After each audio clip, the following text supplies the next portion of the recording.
God is not far. Your anxiety is blocking you from listening. There are seasons when God feels distant, not because he moved, but because your heart has been overwhelmed by noise. You pray, yet your thoughts race. You open the scriptures, yet your mind drifts. You long to feel God near, but anxiety keeps interrupting every quiet moment. It convinces you that silence means abandonment and that unanswered prayers mean absence. But what if the distance you feel is not spiritual at all? What if God has been close the entire time, steady and attentive, while anxiety filled the space between his whisper and your listening heart? Anxiety has a way of speaking loudly, urgently, relentlessly. It demands attention, fuels fear, and creates the illusion that something is wrong, that you are alone, that God has stepped away. Yet God does not compete with chaos. He does not shout over fear. He waits patiently, speaking peace in a gentle voice, trusting that one day your soul will grow quiet enough to hear him again. This message is not about fixing yourself, silencing every worry, or forcing faith to feel strong. It is about recognizing that God's presence has never depended on your emotional state. He is not far. He has never been far. The real question is not where God is, but what has been blocking your ability to listen. The illusion of distance created by an anxious mind. An anxious mind has a way of rewriting reality.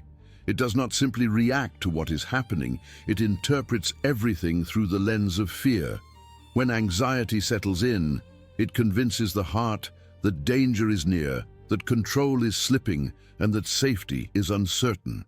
In that state, even God's nearness can feel unreachable. Not because he has moved, but because anxiety reshapes perception. It narrows your focus until all you can see is what might go wrong, what you lack, or what you cannot fix. Slowly, almost unnoticed, anxiety creates the illusion that God is far away.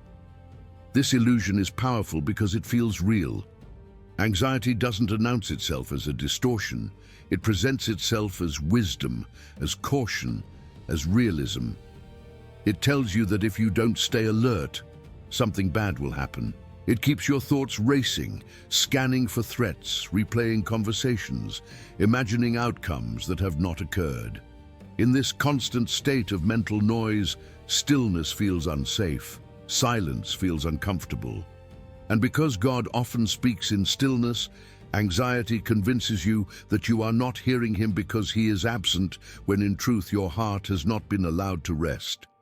Anxiety also alters how you interpret God's silence. Instead of seeing silence as an invitation to trust, anxiety frames it as rejection. It whispers that if God cared, he would respond immediately.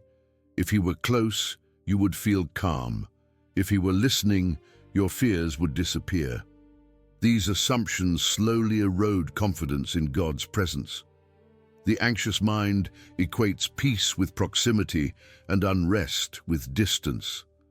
But this equation is false. God's nearness has never been measured by emotional comfort. He is just as present in your trembling as he is in your calm. What makes this illusion even stronger is that anxiety often grows in moments when you need God the most.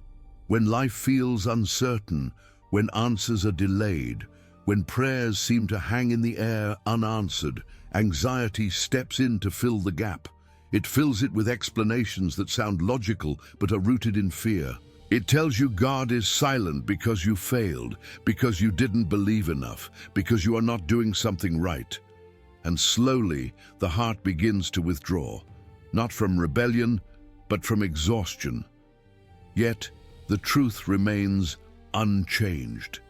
God has not stepped back. He has not grown distant. He has not turned away. The anxious mind simply struggles to recognize his presence because it is constantly bracing for impact. It is difficult to sense peace when your thoughts are trained for survival. It is difficult to hear reassurance when your inner world is filled with alarms. Anxiety does not remove God from your life, but it does make it harder to notice him. Understanding this is not meant to shame you for feeling anxious. It is meant to bring relief. If anxiety has created the illusion of distance, then the solution is not to chase God harder, but to gently quiet the fear that has been crowding your heart. God does not require you to climb out of anxiety before He draws near. He is already close. The journey ahead is not about closing the distance between you and God. It is about allowing your mind to slowly unlearn the fear that convinced you that distance ever existed. Why God often whispers while anxiety shouts? God's voice has always been gentle.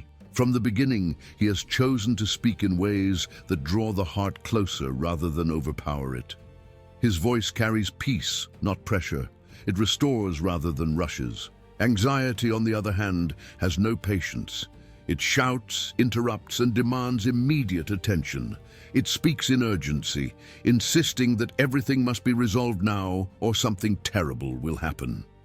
When these two voices compete for space in the heart, anxiety almost always seems louder, not because it is more powerful, but because it is more aggressive.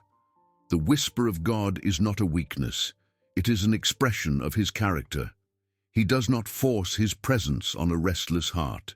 He invites, He waits, He speaks in a tone that honors your freedom to listen or ignore, to trust or resist. Anxiety does the opposite. It overwhelms the senses, filling the mind with what-ifs and worst-case scenarios until the soul feels cornered. In that state, it becomes difficult to distinguish God's voice, not because He stopped speaking, but because the heart has been conditioned to respond to noise instead of peace. Many people assume that if God truly wanted their attention, He would speak louder. But God is not trying to compete with fear. He is not trying to win a shouting match with anxiety. His whisper is intentional. It invites stillness. It calls the heart out of survival mode and into trust. Yet anxiety resists stillness. It fears silence because silence exposes how much control has been lost. So it keeps the mind busy, restless, alert. It convinces you that if you slow down, everything will fall apart. This is why moments of quiet can feel uncomfortable, even frightening, when anxiety has taken root. Sitting in silence feels unproductive. Waiting feels dangerous. Trust feels irresponsible. Anxiety tells you that peace is earned through vigilance. God tells you that peace is received through surrender. These two messages cannot coexist easily. One feeds on tension, the other dissolves it. And so, anxiety raises its voice, hoping you will keep listening. God's whisper is not meant to be chased, it is meant to be welcomed. It often comes when the heart softens, when defenses lower, when the need to control loosens its grip. But anxiety keeps those defenses high. It trains the heart to expect harm, not help. Over time, the soul begins to associate God's quietness with absence, when in reality, His quietness is an invitation to rest. Learning to hear God again does not begin by silencing every anxious thought. It begins by recognizing that His voice has always been consistent, calm, and close. He has never raised His voice in frustration. He has never shouted in disappointment. He has always spoken peace, even when the heart was too loud to listen. The problem has never been that God stopped whispering. The problem has been that anxiety taught the heart to believe that only loud voices matter. How worry becomes a wall between your heart and God. Worry rarely feels like separation at first. It often disguises itself as responsibility, concern, or care. You tell yourself you are simply thinking ahead, trying to protect what matters, preparing for what could go wrong. But over time, worry begins to harden.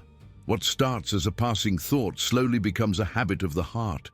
And without realizing it, that habit builds a wall. Not a wall that God places between Himself and you, but one that worry constructs within your own inner world. This wall is made of constant mental tension. Every unanswered question becomes a brick. Every imagined outcome adds another layer.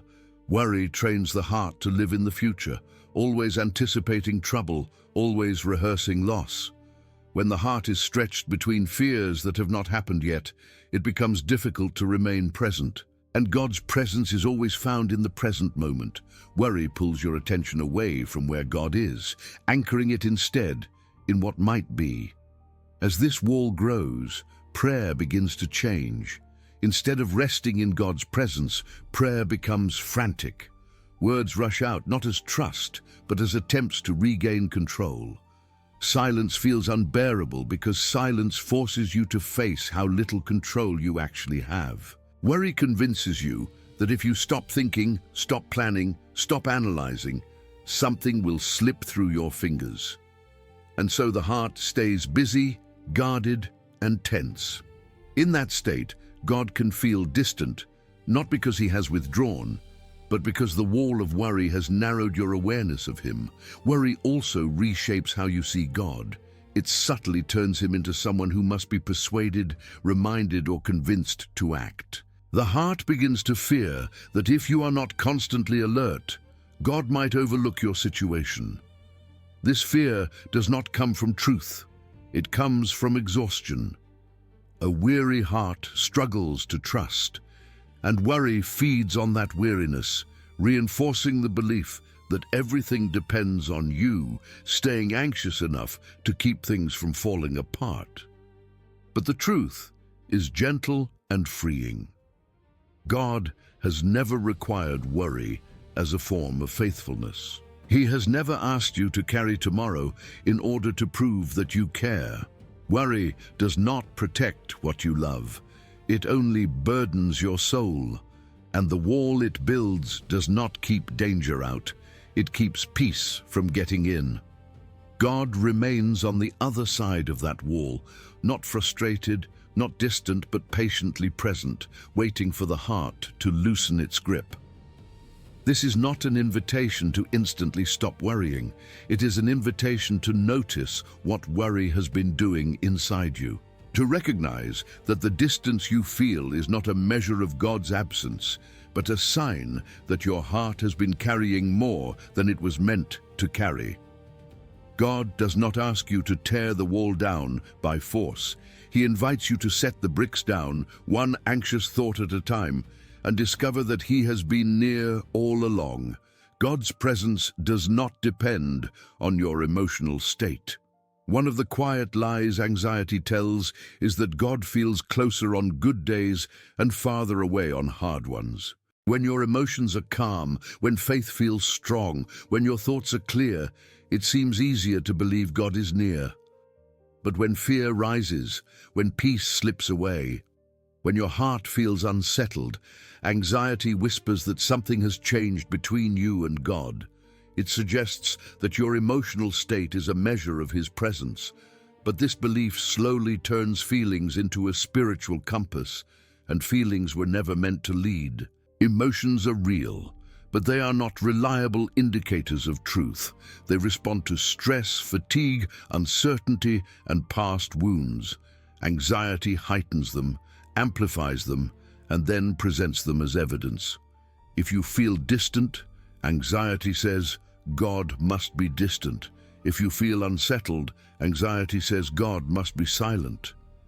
Yet God's presence has never been dependent on how steady your heart feels in a given moment. He is not more present when you are peaceful or less present when you are afraid. He is constant even when you are not. This misunderstanding places a heavy burden on the soul. It makes you feel responsible for maintaining the right emotional environment in order to experience God. You begin to think that if you could just calm down enough, trust more, or worry less, then God would draw near. But God does not wait for emotional stability before he shows up. He enters the storm with you. He remains close even when your inner world feels chaotic. His faithfulness does not fluctuate with your feelings. Anxiety often convinces you that your fear disqualifies you from God's nearness. That if you were stronger, braver, or more faithful, you would feel him more clearly. But God has never demanded emotional perfection. He does not measure devotion by the absence of fear. He meets you where you are, not where you think you should be. His presence is not a reward for calmness. it is a refuge in the middle of distress. Understanding this changes everything. It shifts the focus from trying to feel the right way to simply trusting what is already true. God is near, even when your heart races. He is present, even when your thoughts spiral. He is attentive, even when you feel overwhelmed. Anxiety may cloud your awareness of him, but it cannot remove him from your life. His nearness is rooted in his character, not your condition. When the heart learns this, pressure begins to lift. You no longer have to fight your emotions in order to be close to God. You can come as you are, anxious thoughts and all. And in that honest space, peace does not have to be forced. It begins to grow naturally, grounded in the assurance that God has not gone anywhere, even on the days you feel like you have lost your way. Learning to rest your thoughts before you seek answers. An anxious heart is always searching for answers. It wants clarity, certainty, and resolution as quickly as possible. It believes that if it can just understand what is happening, everything will feel safer. But God often invites rest before revelation. He knows that a restless mind cannot receive peace, no matter how clear the answer may be. When thoughts are racing, even truth can feel heavy. So before God speaks direction, he often offers rest. Resting your thoughts does not mean ignoring problems or pretending concerns do not exist. It means allowing your mind to pause its constant striving. Anxiety convinces you that thinking harder will bring peace, but it usually does the opposite. The more you analyze, the more unsettled you become. God's way is different. He invites you to slow down, to breathe, to release the need to solve everything at once, not because the answers are unimportant, but because your heart needs space to receive them. Many people approach God in prayer demanding immediate explanations. Why did this happen? What should I do next? How will this work out? These questions are natural, but when they are driven by anxiety, they keep the heart tense. God's response is often gentler than expected. Instead of answers, he offers presence. Instead of explanations, he offers peace. Not because he has nothing to say, but because peace prepares the soul to hear. Learning to rest your thoughts is a form of trust. It is the quiet decision to stop carrying tomorrow in your mind and place it back into God's hands. This kind of rest does not come from understanding everything. It comes from believing that God understands what you cannot. Anxiety resists this surrender because it feels like losing control. But in truth, it is the beginning of freedom. When you stop demanding certainty, your heart becomes more open to peace. God is patient with anxious minds. He does not rush them into stillness. He gently invites them. Sometimes that invitation comes through silence, sometimes through a sense of calm that cannot be explained. In those moments, the most faithful response is not to search for meaning, but to receive the rest being offered. That rest is not an escape from reality. It is a reminder that you are not alone in it. When your thoughts learn to rest even briefly, something shifts. The noise softens, the urgency fades, and in that quiet space, God's presence becomes more noticeable. Not because he suddenly arrived, but because your heart finally slowed down enough to recognize that he was already there. When you can't hear God, he is still working. There are moments when God feels silent, and anxiety is quick to fill in the meaning of that silence. It tells you that nothing is happening, that your prayers have gone unheard, that God has stepped back while you struggle to hold everything together. But silence does not mean absence, and it does not mean inactivity. God often works most deeply in ways that cannot be heard, felt, or immediately understood.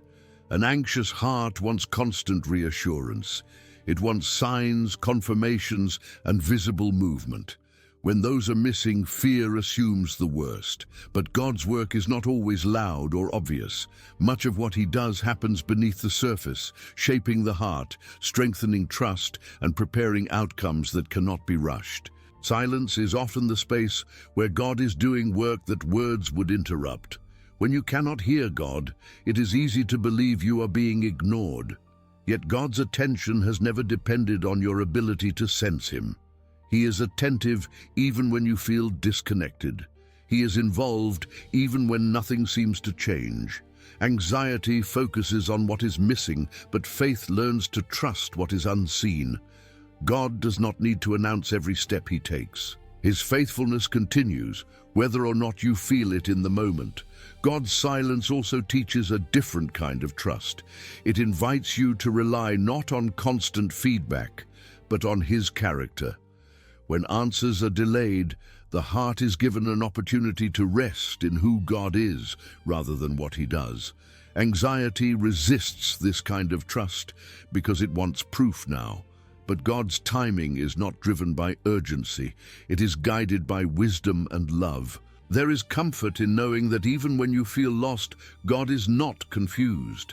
Even when you feel stuck, God is moving. Even when you feel forgotten, God is present. His work does not stop because your heart is anxious.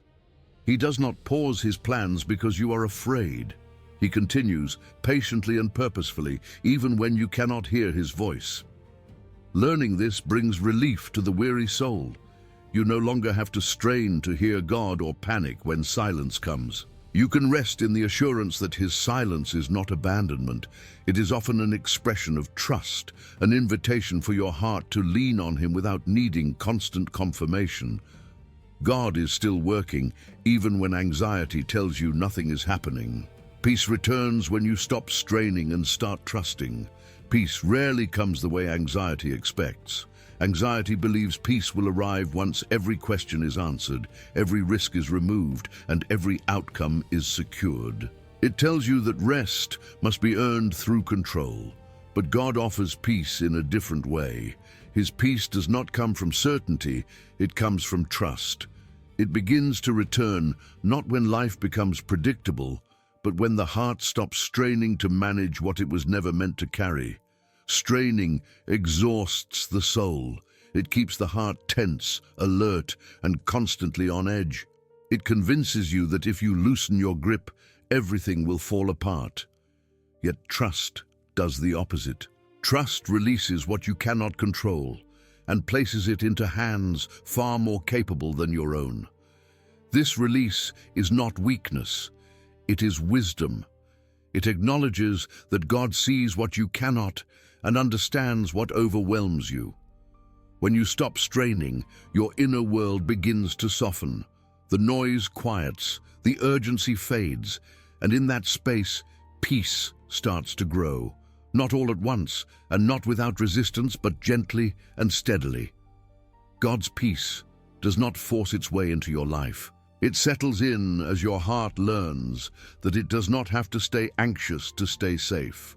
God becomes the place where your thoughts can rest.